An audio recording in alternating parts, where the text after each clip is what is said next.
stelt alltså, när folk kommer bara typ så. Ey, vad händer mannen? Jag blir bara Men hur reagerar du? Jag tycker det blir fett stelt och jag säger det bara, alltså, vad säger gör du till dem? Man cringear åt dem.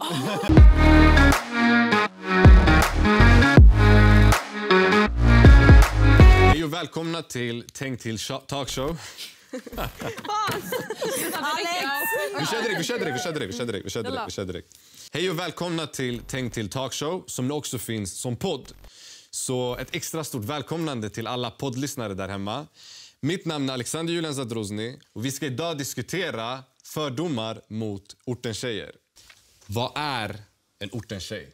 En gud som bor i orten. En gud som bor i orten? Ja. Alltså, Är det så enkelt? Du behöver inte vara blatte för att kalla dig för förortens tjej. Alltså, så länge du bor i en förort så är du liksom, vad ska man säga? Alltså, så länge du är stationerad där så är du en tjej från förorten. För du upplever ju olika strukturer och liksom problem som liksom medför att bo där. Så du är ju plötsligt det bara för att du bor där. Alltså, du behöver inte vara från, förstår du, ett visst land. Men du säger så länge du bor i orten. Ja. Men säg att jag flyttar till orten nu. Alltså det beror också på jag har inte växt upp i orten. Nej, men det beror också på vilken ort, förstår du, vart i orten du bor, förstår du? För det finns ju fina ställen i orten. Du vet, där det är villor där de som bor där inte tycker att de bor i den orten. Typ som i Jordbro. De bor i Kvarnbäck. Jag tror det finns en ganska känd stereotyp kring liksom, orten-tjejer. Det är den här, så här tuffa tjejer som har attityd, skapar problem, röker cigg och dricker energidricka. Det är den kombon, det starter pack för orten-tjejer. Det är en ganska stark stereotyp som jag tror att alla, det spelar ingen roll vilken liksom, förort Sverige du kommer ifrån. Den stereotypen, den är universell, den finns överallt. Måste man vara uppväxt och ha bott där hela sitt liv? Eller kan du bara flytta dit nu och du är en ortentjej? Alltså det blir ju annorlunda om du har bott där i hela ditt liv. Du har upplevt alla de här fördomarna. Exakt. Så jag kan inte bara liksom, ha bott i ett annat område, ett så här fint, fancy område hela mitt liv. En månad i orten och jag bara, fördomarna mot mig. Jag var inte så jag menade riktigt. Jag menar bara så här, folk som liksom, alltså det beror liksom inte på vilket land du kommer ifrån till exempel. För många tänker så här, ortentjejer, de är, vad ska man säga, förstår du, typ araber, turkar.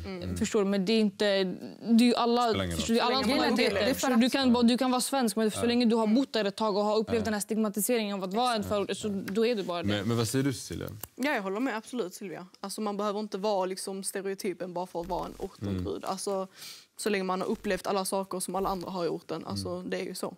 Så länge man liksom har varit med om det själv. Jag håller med. Alltså, jag kan säga också typ en grej som är ganska typiskt för orten. Det är typ att det är väldigt många kulturer. Och det kan vara lite så här, om man, som ni pratade om innan, att man flyttar till orten, då blir det som en så här kulturkrock. Man vet inte, man förstår inte varför saker och ting fungerar på det sätt som det gör. Till exempel, men ni ser unga, de sitter på gården, de sitter då och käkar solrosfrön och sitter och pratar. Alltså, det är typ en grej som jag kommer ihåg i alla fall från förorten som är så här, som är normal för mig. Jag kan hitta det överallt, vilken förort jag än går till. Men om du kommer typ som från en annan del av Sverige och så flyttar du till förorten, då blir det så här, ni förstår liksom inte den. Ja, exakt, man förstår inte riktigt den, alltså vart det kommer ifrån. Exakt. Men vilka förorter kommer ni ifrån då? Jag är från Jordbro. Haninge. Jag är från Hammarsdal i Malmö. Ja, jag är från Vårberg, söderort. Och jag är från Navesta i Norrköping. Okej, så det är en stor geografisk spridning här då. Ja, precis. Men jag slänger, om jag säger så här, hur ser andra på er ort?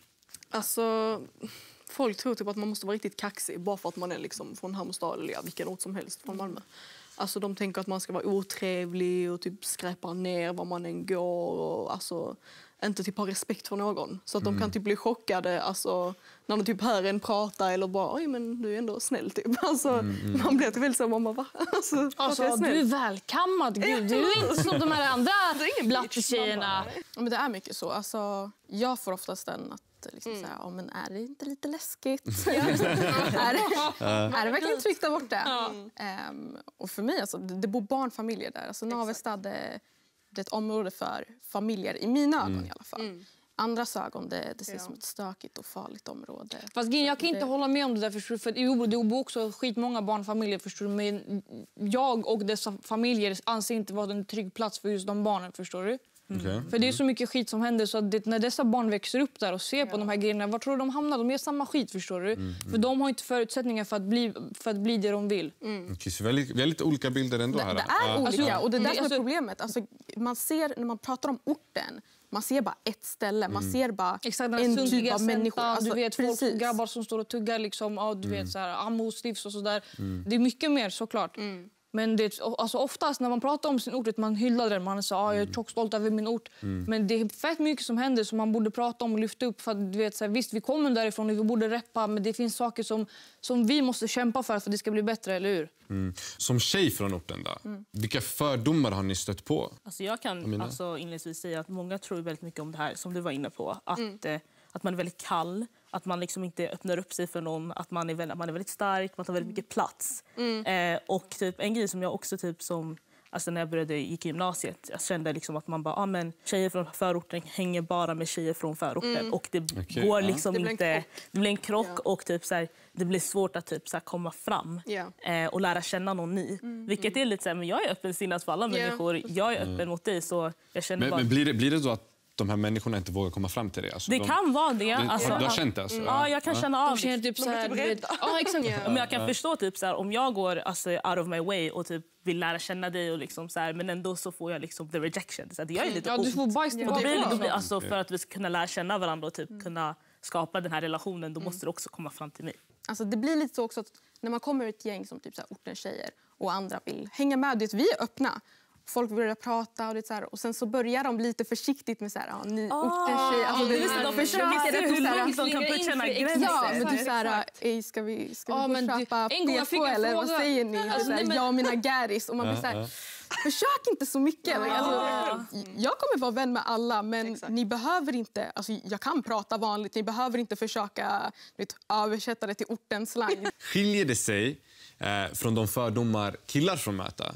Tror ni det? Ja, självklart. Varför? De ses som kriminella. Alltså specifikt orten tjej, jag tycker alltså vi ses som accessoarer för de här farliga grabbarna. Ja, exakt. Killarna, alltså, det är mycket så här fördomar att de ska vara det, så här, de här tuffa kriminella grabbarna. Och tjejerna, de ska vara de här, det är så här psycho girlfriend. Det ska vara hans tjej som är lite så här, som är lite, ja men precis, som ska vara lite galen, men hon ska skydda sin kung. Alltså det är allt det här. Det är jättetöntigt. Det är jättetöntigt. Alltså det är verkligen det. Alltså, jag tror också utöver det så är det lite så här, alltså, i och med det så är det också att tjejer från förorten måste ta massa skit och därför måste man vara stark.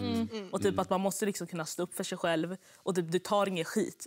Därav, amen, du är högljudd, du tar för mycket plats, du är väldigt otrevlig, du är inte öppen. Man måste typ kämpa emot lite hårdare. Sen kanske man kommer till något ställe där inte alla är typ som orten-tjejerna. Så typ känner de bara, shit vad hon tar mycket plats. Men för en själv är det inte så, man bara är så. Alltså, men hur ser killarna ut i Malmö då? Är det också samma? Ja. Alltså det är, folk är typ rädda. Alltså ser man ett gäng, inte jag som person, jag kan ju typ gå förbi. Exakt, det är vardagen, liksom. Du vet, folk brukar fråga så här, men är inte du rädd att gå hem på kvällen? Man bara, bror, jag är rädd för att gå på Östermalm på kvällen. Ja, alltså det är den. Exakt, det är det. Man är inte rädd men alltså, typ på samma en grej sätt. också, förlåt nu avbröt jag. Nej, det är lugnt. Alltså, typ, så här, en grej som också, det handlar inte bara om folk som är utifrån orten utan det är ju alltså, stereotyper som typ, kanske grabbar från orten slänger mot tjejer. Typ om du använder slang, då är du inte som en grabb. Du tar på din, alltså du är inte lika feminin längre. Det är liksom, alltså, du blir mer maskulin alltså, och på det sättet så blir det nästan som att du, alltså, det är inte riktigt det idealet de vill ha eller det de vill gå efter. Det är nästan alla ortengrabbar nu för tiden, de är så här, min tjej ska inte prata orten. Vad ska hon prata? Om hon är från orten, vad ska hon prata? Man förväntas vara liksom ansvarsfull, men man ska vara lite tuff och kaxig. Men man får inte vara grabbig. Man får inte gå över den gränsen. Men hur påverkar det er? Alltså, det verkar vara fördomar utifrån, fördomar inifrån, fördomar överallt. Jag tror vi är vana för vi är uppväxta så vi ser inte det som ett lika stort problem som förstår du, till exempel de, eller fattar du vad jag menar? Alltså för oss det är vardagsmat. Förstår du? Det är så här, men det har hänt, skitsamma, vi går vidare bara. Förstår du? Då kommer det igen, men det är så här, men ska det verkligen vara så? Ska absolut det behöva... inte, men förstår du, alltså, vi kämpar ju emot det dagligen, förstår du, genom att bryta mot regler, förstår du, som finns och så där. Men alltså, det kommer ju fortsätta så länge det finns män på den här jorden. Jag tror det ligger så djupt att det är ganska svårt att, alltså, man kan inte bara typ starta om från noll och bara, men nu kör vi, nu blir det skitbra. Alltså det har funnits så länge. Som guzz i orten också. Har ni märkt att det går inte att starta om sitt liv? Har du gjort en sak så sitter det. Exakt. Det är som att det är typ ingraverat i din panna. Exakt. Och alla vet. Hur påverkas du då? Alltså jag kan säga att när jag var, alltså jag är ganska så här sprallig, alltså utåtgående. Så jag kan säga att när jag var yngre, då var det lite det här med att alltså, det påverkade. Folk trodde liksom inte att jag kunde vara den personen. Jag vet inte, typ att jag inte kunde prata med vem som helst. Så det tärde ganska mycket på mitt självförtroende. Men sen med tiden, som sagt, alltså man lär sig bygga upp det. Mina föräldrar är ju inte härifrån. Det jag lärdes av dem i alla fall, det var det att de sa att jag skulle vara stark. Och jag får liksom inte ta skit och typ vi har inte en garanterad plats här och därför så kan du inte vara för känslig. Du kan inte vara liksom ta för sig. Du måste våga alltså, ta din ställning och liksom kunna jobba dig uppåt i samhället. För att alltså, du är inte här på samma villkor som alla andra. Ja, men du kommer det här. Du måste kämpa lite hårdare än alla andra. Vi ska lyssna på en sak först innan vi fortsätter. Så hade jag själv basketmatch med mitt lag, Kungsholmen då, i division 3. Och vi skulle möta Järva. Du vet vart Järva spelar, eller de håller till i Husby. Känner du till Husby? Blåa linjen. Blåa linjen, det är vad ska man säga? Det är ganska invandrartätt område kan man säga. Det är där politikerna säger att det är sån här no-go-zon. Jag är inte säker på att det är Husby, men det kanske det är. Ja, det är i alla fall åt det hållet kan man säga. Lite stökigt område. Man kanske inte ska hänga det själv på kvällen och så. Men i alla fall så möter vi då Järva här i Husby. Och matchen innan oss så är det tjejer som spelar. De kanske är 14, gissar jag. Och det var otroligt hårt klimat. Alltså, de skrek åt varandra, de skrek åt andra laget. Någon kallade en annan för hoppa. Och den tjejen blev skitförbannad. Och skrek, hon kallar mig för hoppa. Hon kallar mig för hoppa. Ja, det var ett citat från podden Träningspodden heter den. Som också efter kritik klippte ut den här delen som ni nyss hörde. Alltså en grej som jag lyssnade på här avsnittet och gjorde även typ en egen analys. Så det var så här, en grej som jag lade märke till var att bland annat tog de upp saker som var orelevant till situationen. Typ. Alltså vart de kom ifrån, vilket klimat det är, liksom XYZ, liksom inte har någonting att göra med sporten. Och så liksom beskriver man bygger upp en väldigt negativ syn om vart Kina kommer ifrån och applicerar det på dem sen och liksom bara, men det förklarar hur de betedde sig. De är så det är naturligt att de beter sig på det sättet. Hur byggde du upp den här negativa synen? Men det kan ju vara bland annat, alltså, men till exempel, men det är ett väldigt invandrartätt område, det är liksom, med hårt klimat. Ska inte liksom. vara ute själv på kvällen. Ja, exakt. Och, liksom så här, och jag vet inte, ni hade inte med det sen, men senare så liksom gör de en motsats och beskriver hur tjejerna från alltså, Kungsholm, hur de är. Liksom, de är välkomna, dricker lite för mycket vin på kvällarna. Och då sätter man sätter liksom upp det så svart på vitt. Det är ju det där är ren rasism. Det handlar inte om sporten. Ja, men det handlar bara om att men det är liksom, det här är alltså, liksom en stereotyp som typ så, men det är så här en tjej som man ska vara, så det är lite bättre och typ, det är så här, de är inte så aggressiva. Så har man den här andra stereotypen där man målar upp det som har absolut inget med saken att göra. Och där, som du sa, så vad vet de om saken? För de nämnde ju sen att de är de här lite välkammade tjejerna från det här området. Vad vet de om orten då? De har ju aldrig varit där. Alltså, de går ju inte dit. Vad vet de om orten? Ja, alltså, nu är inte de här för att försvara sig. Men det är faktiskt så att programledarna bakom podden gick ut med en ursäkt på sociala medier. En ursäkt till alla som har blivit arga och blivit kränkta över citatet. Varför tror ni att så många blev så upprörda? För det är fel av dem. Det är bara baserat på fördomar. Och grejen är, det är inte de som får skit av. De måste be om ursäkt och klippa i deras program. Men det är ju ändå... Det har ändå tagits upp. Folk har ändå lyssnat på det här. Och folk har ändå tagit till sig av de här fördomarna. Skrattat åt det. Tänkt på det. Lagt det på minnet. Alltså, det förstärker fördomarna som redan finns. När det görs så stort, så öppet. Alltså, det bygger liksom på ännu mer. Programledarna sa även att det var en skämtsam diskussion som många missförstod. Alltså, det handlar inte om missförstånd. Det handlar om att alltså, de sa att det var ett skämt som hamnade lite fel. Det var ett skämt som bland annat var på andra människors bekostnad. Och som du har tagit upp tidigare, att liksom, du för vidare den här fördomen till andra människor. Nu är det redan sagt, nu är det redan ute. Ni kommer inte behöva ta åt er de här fördomarna. Det är inte ni som lever dem, det är inte ni som kommer att behöva ha de här rådande liksom, så här fördomarna som redan finns. Utan det är liksom, de har slängt ut ett skämt. När folk blev arga så drog de tillbaka det. Alltså, grejen är, man lärde sig det här på dagis. Liksom, skämt. Det är när alla tycker det är kul. Om jag skämtar om hur du ser ut, Då måste du tycka det är roligt för att det ska vara ett skämt. Det är så onödigt att göra, alltså, skämta om såna saker när man vet, alltså jag lovar, de vet typ innerst inne att folk kommer att ta åt sig. Men de känner liksom att bara, jag kan typ.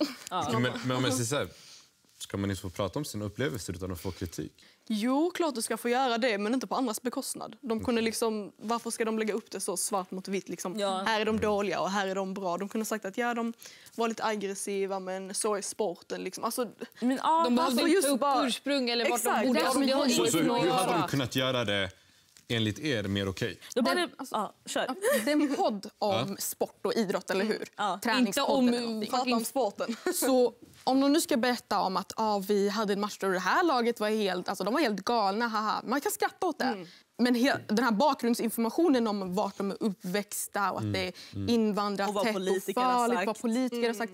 Det är helt irrelevant. För de sa inte det. Politiker har inte sagt det här om det är basketlaget. De har sagt om ett område. Det här handlar om ett basketlag, individer i ett basketlag. Då kan du säga att laget vi mötte, alltså, de var sjuka, de var så grova, de var grova i munnen och allt det där.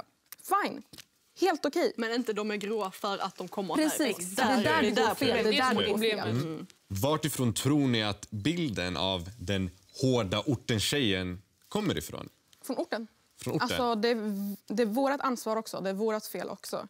Jag kan säga så, eftersom jag inte direkt passar i den här orten-tjejen-stereotypen. Vad tänker du? Varför inte? Alltså den här kaxiga tjejen, jag är ganska blyg egentligen. Eller alltså jag var lite busig när jag var liten, men det är så här, det var inte så mycket mer än så. Och eftersom jag inte passar perfekt in i den stereotypen, så jag har själv varit med om att jag kanske sitter med mina vänner och driver bara, men du beter dig som en orten-tjej, eller någon beställer hem en specifik jacka som kopplas till orten-tjej, eller ska du vara en orten-tjej nu? Då bär vi ansvar på att vi fortsätter använda den här liksom, negativa bilden av orten-tjejer. För vi alla är orten-tjejer. Vi kommer från orten. Vi får all den här skiten kastad på oss. Vi får alla de här fördomarna. Vi upplever samma sak, så vi alla är orten-tjejer. Så att vi skrattar åt de andra som passar in i stereotypen. Det är ju inte bra. Då ger vi mer eld. Alltså vi bara får den här stereotypen och fortsätter växa och alla de här fördomarna. Så det är även vi som bär ansvar. Just den här hårda bilden, den hårda orten-tjejen. Vart kommer den ifrån? Sociala medier och allt det där. Det är ju mycket sån här skämtkonton, orten-humor och allt det där. Och det börjar med att liksom, vi skämtar om saker som vi kan relatera till. Men sen är ju folk som inte är från orten som har gjort samma, liksom, de har skämtkonton och de vill spela såna här karaktärer som är relaterade till orten. Och då blir det ju ännu mer att det är så här, typ orten-tjejen och orten-killen och allt det där. Innan vi går in på specifika Instagram-konton där. Cecilia, jag tänker, har du någonsin känt att du måste motbevisa den här bilden? Ja, gud, 100%. Många gånger. Alltså typ nästan varje dag. Berätta mer. Alltså speciellt när man var liten. Nu alltså åkte vi mycket typ, och campade med mina vänner. Alltså typ, då blev det liksom att alltså, folk typ snackade skit så fort de typ hörde bara, gud, är du från Malmö? Där ska man inte bo. Hur reagerade du då? Då blev man helt så... Jo, alltså det är inget fel på Malmö. Alltså jag bor där, jag har vänner där, min familj bor där. Alltså jag har världens bästa uppväxt, även fast jag växte upp i orten. Alltså, folk ser liksom inte det här, det är liksom familjärt. Och folk alltså, grannarna är skittrevliga i orten. Alltså, det där, jag lovar, de ser bara brinnande bilar och bomber. Exakt, i stan, alltså, du kan typ ha grannar i 20 år och aldrig ha hälsat på varandra. Men i orten, alltså dina grannar kommer med mat och barnen knackar på och plingar på. Kan du leka? Alltså. Så får man typ en korv. Känner ni också att ni måste motbevisa den här bilden? Hela vårt liv. Alltså, jag känner så att hela tiden så måste man motbevisa alla stereotyper. Så för att oftast tjejer från orten, alltså majoriteten i alla fall, har invandrarbakgrund. Vi är tjejer. Många tillhör till exempel alltså någon religion eller något sånt där. Alltså, det är mycket som man hela tiden måste motbevisa, de här alltså fördomarna. Och när man kommer från orten, folk tror att man ska ha attityd, man ska vara högljudd. Okej, då måste jag vara lugn. Skolan, de tror att man ska vara dålig, inte bry sig om skolan. Okej, då måste jag få höga betyg. Exakt. Sen när jag ska söka jobb, då måste jag visa att jag är liksom ambitiös. Precis, man måste vara förberedd att hela tiden kunna svara på frågor också. Men hur är det där? Okej, men det är bra. Är det verkligen det? Cecilia, du nämnde säga inga slangord. Har du något speciellt sätt? Alltså, Anpassa dig. just jag pratar ju skitskånskt. Och så kommer du till orten och så liksom, hej mannen, alltså ni vet, det är helt annat. Man blir som man umgås, ni vet. Är man uppväxt i orten så bryter man ibland, alltså, och sen så måste man snap back när man kommer in i stan och bara, hej jag heter Cecilia. Alltså liksom, vad fint, typ när jag varit på arbetsintervju, det har varit väldigt så. Har ni varit med om att någon annan gjort till sitt språk när de pratar med er? Alla har på den. Okej, kör. Jasmin, kör. Och det är så störande, för att det är inte som att jag pratar med någon grov östgötska. Jag pratar inte med någon grov orten, liksom slang eller så här. Jag pratar bara som ja, precis, jag pratar som jag pratar, och då det känns så stelt, alltså när folk kommer bara typ så. Ey, vad händer mannen? Jag blir Men hur reagerar du? Jag tycker det blir fett stelt, och jag säger det bara, alltså, vad säger gör du till det? dem? Ja, men Hur reagerar det är de då? konstigt. Alltså, de skäms ju självklart. Det är Men det är helt rätt. Vad pratar du så där för? Men har du varit med om att du säger till dem, men de försvarar sig på något sätt? Ja, Det också, de bara, men jag skulle bara göra det bekvämt. Okej. Wow. Alltså, det är så här, kollegor det som försöker lite extra. Bara, Jasmin, du ser tjocknäs idag. Du ser tjockat ut. Alltså. Och jag blir så här, gör inte det gör så. ont. Alltså, det gör ont. Men man cringear åt dem. Det är så här second hand embarrassment. Jag skäms åt dig. Exakt. Alltså, när någonting typ det kan bli lite så här trendigt. Eller typ så här, om vi är väldigt bekväma i våra egna situationer och liksom hur vi lever och hur det är. Liksom, vi kan skämta om det. Då är det så här, okej, vi hoppar på trenden. Typ, så så är det så här, då har man, okej, men då ser vi, då går du runt med en PK, du färgar håret, du gör att du börjar snacka slang och typ så här, och typ du behöver inte ta de konsekvenserna eller bestå för de fördomarna. Men är det trendigt idag? Ja. Att bete sig som en ortentjej? Alltså, Inte som en ortentjej, de gör en egen version, förstår du. Egen version. De plockar ut det som de vill. De gör liksom en egen mall, förstår du. Till exempel kläderna som är coola, du vet, trendiga alfajackor och du vet allt det där.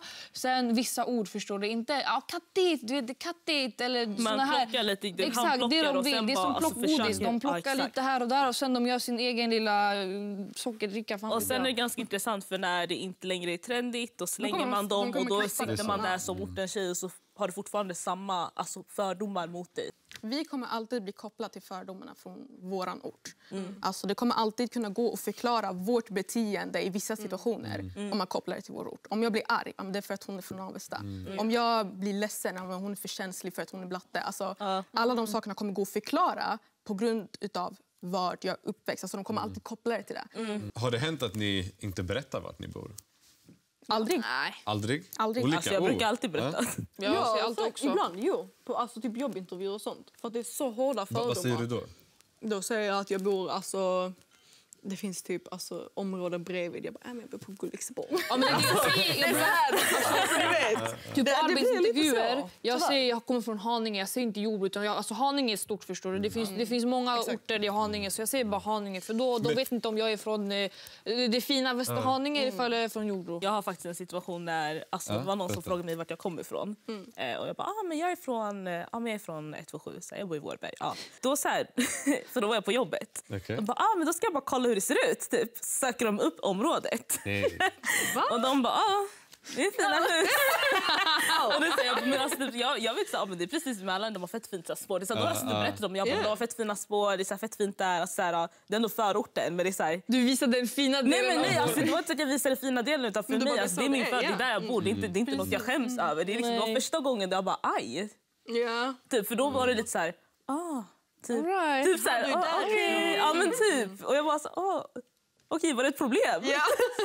Alltså, grejen i Norrköping, det går inte direkt att gömma eller säga ett annat område. Alltså, för alla vet, om jag Norrköping, jag säger Navesta, och det går inte att säga typ ett större område. Det är bara Navesta. Den senaste Almedalsveckan, då var jag i Almedalen.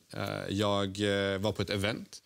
Och i bakgrunden så hörde jag då två kvinnor snacka. Jag råkar höra liksom att en av dem är från Bredäng. Och jag är själv från Bredäng. Så jag blir så här, nice alltså. Men sen så hör jag då den andra kvinnan säga något i form av typ, det är ingen plats man vill vara på kvällarna, va? Sådär. Det var liksom så jag kände mig, jag måste ta mitt ansvar och försvara min förort. Känner ni igen er i det? Problemet är när man håller på så, alltså att när man försvarar sin ort. Sånt. Jag kommer alltid göra det.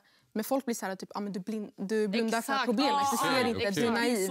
Du vet inte hur verkligheten är. Grejen är, vi blundar inte för problemen. Vi vet vad som är problemet. Och vi vet hur mycket alltså, ändå den här förorten alltså, gör bra, förstår du? Vi vet hur mycket bra saker det händer, men de ser inte om bra saker. Men det, media, de tar upp men, bara... men är det inte så att man ibland blundar för problemen, eller? Nej, alltså, jag ska inte säga att man blundar för problem. Men det är också mycket typ, som du sa tidigare, att man inte tar upp mycket om det positiva som sker. Till exempel, men det kan ju vara ungdomar som faktiskt engagerar sig. Det kan ju finnas väldigt många äldre som faktiskt gör saker för att förbättra förorten, typ många fina sidor och typ så här, ungdomar som bara det uttrycker typ så här, estetiskt typ så här, men du har förskoleklass som har målat och liksom hängt upp väggar i tunnlar.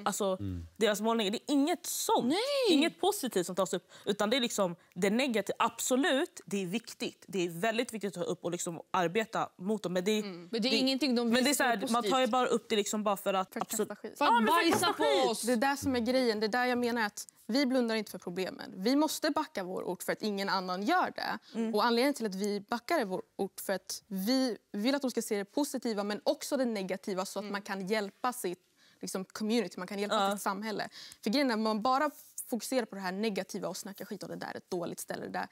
Men vad gör ni åt saken? För det är ingen som gör någonting åt saken. I Navestad där jag kommer ifrån, nästan allting är stängt ner. Vi hade ett bibliotek i centrum. Stängt ner. Vi hade en pizzeria, stängt ner. Kiosken är stängt ner. Det är ett tomt centrum. Det är ett centrum, men ingenting där i. Vi har ett gammalt bageri som byter ägare hela tiden. Men annars, det finns ingenting att göra. De enda som aktivt kämpar för att hjälpa barnen i orten är fritidsgårdarna.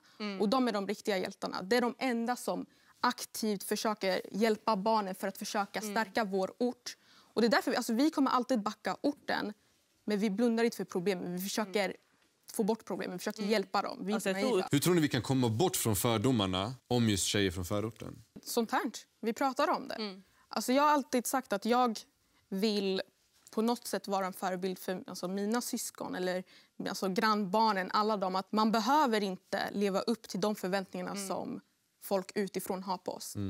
Vissa lärare till och med som jobbar på skolorna i förorten, de bryr sig inte. De ser inte potential i barnen för de tänker att den där grabben kommer bli kriminell. Att den där tjejen hon kommer bli gravid och hoppa av skolan eller hon kommer bli det här. Och även ifall man blir det så tänker de men hon har inget liv, hon kommer aldrig kunna utbilda sig nu. Man måste satsa på de här barnen. Man måste visa att det finns något. Man måste visa dem att det finns andra vägar. Du kan plugga på universitetet. Du kan bli det där. Du kan göra det. Och alla de här estetiska sakerna som du sa. Alla de här barnen som älskar att dansa, älskar att sjunga. Stärk dem istället för att bara säga att det där är... skära ner och allting. Det finns inga pengar. Jag håller med 100%. Man måste visa dem att det finns annat än bara det du ser. Även fast att växa upp i förorten kan vara en positiv sak också. Men man måste ändå visa barnen att det finns annat. Du kan bli detta, du kan bli detta. Och, bara för att du kommer från orten betyder det inte att du ska stanna i orten. Och bli den här stereotypen. Du kan bo kvar men du kan bli något helt annat. Man måste visa dem att det finns så mycket mer. Men var ligger ansvaret? Jag tror det ligger hos oss till samhället. Oss till politikerna. Alla. Lärare. De som jobbar på fritidsgårdar, politiker, vi själva, att vi tar en del av vårt ansvar att visa nästa generation att det finns en annan väg. Vi ska börja utbilda oss, vi ska prata om saker, vi ska vara med i sådana här program, ta varenda plats som finns för att försöka prata, göra våra röster hörda. Och så att politiker lyssnar, kommunen måste lyssna. Många gånger så tror jag saker börjar inifrån. Så om vi själva arbetar aktivt, om vi vet exakt vad vi ska göra och ställer krav på andra, då kommer man kunna arbeta därifrån. För stereotyperna är inte bara folk som ser in på förorten, utan det sker också i förorten. Så även där krävs det väldigt mycket arbete. Och ha sådana diskussioner som man har nu. Det har varit en dunderdiskussion, verkligen. Den kommer fortsätta. Tack också till alla där hemma som har lyssnat, även tittat. För som sagt, det finns även som podd nu. Så glöm inte att prenumerera på Tänk till så ni inte missar våra kommande avsnitt. Och vill du bara lyssna? Ni hittar oss där poddar finns. Ha det bra. Hej då!